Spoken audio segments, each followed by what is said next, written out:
What's good, YouTube? This is Standing 8 covering you a quick post-fight reaction to the Khabib Nurmagomedov versus Conor McGregor lightweight title fight. It was a pretty good fight. I personally believe that Khabib won every single round. I did, in fact, hear a couple YouTubers and commentators give the impression that they thought that Conor won round three and that Khabib took that round off maybe to recover because he seemed a little tired towards the end of round two. But I thought that he won every single round up into the last, which was, of course, round four, where he did get the rear naked choke. When it comes to MMA, just in general as a sport, in this particular fight, I thought that Khabib won every aspect of the fight. He hurt Conor standing in the stand up, dropped him. When he got down to the ground, he out grappled him. He landed some pretty good ground and pound. And of course, he did finish him with some jujitsu with the rear naked choke. So he dominated from start to finish. Again, a lot of people, I believe, are going to make the excuse that he beat Conor mainly because of the fact that he's been off for 2 years and we don't know what he was doing in between time. But again, Conor's Conor. He trains hard. He always comes prepared for a fight.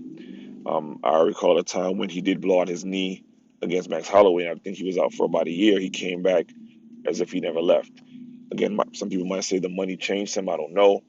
He may not take the sport as serious, but I think he did. He just got beat by a better man. But of course, the highlight of the entire night was the fact that there was a big brawl once the fight concluded. Habib Nurmagomedov did jump over the fence or over the cage and confront a group of Conor's guys. I think a lot of his training people, specifically Dylan Dennis, who was Conor McGregor's wrestling coach. There was a scuffle, in the crowd, and then it dredged over into the cage where Habib and Connor's people, got into it.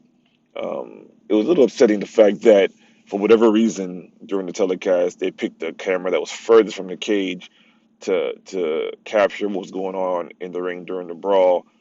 So I don't know who was really involved. I think I saw someone attack Connor. I don't know who. I couldn't. I can't be 100% sure, but I mean everything kind of settled down.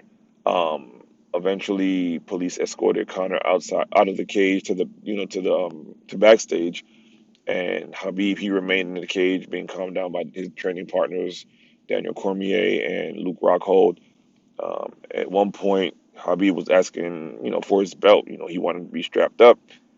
He was confronted by Dana White. Dana White told him that if he does, in fact, put this belt around his waist while in his cage, the fans would start throwing shit in the cage. Which, again, I guess I understand that might have been the case, considering it was a pro McGregor crowd.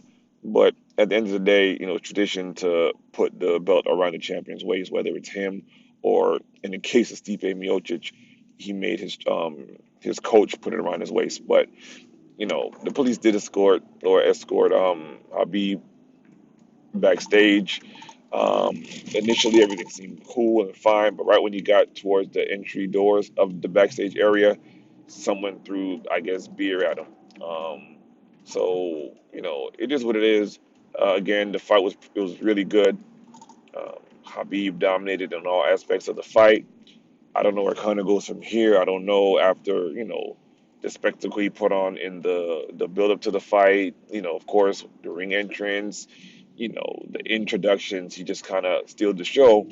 He had a fog machine. I don't think I've ever seen a fog machine used in any MMA or UFC events before when it comes to in ring or in cage. But I mean, it was cool. It was unique. I mean, they lit the cage up green.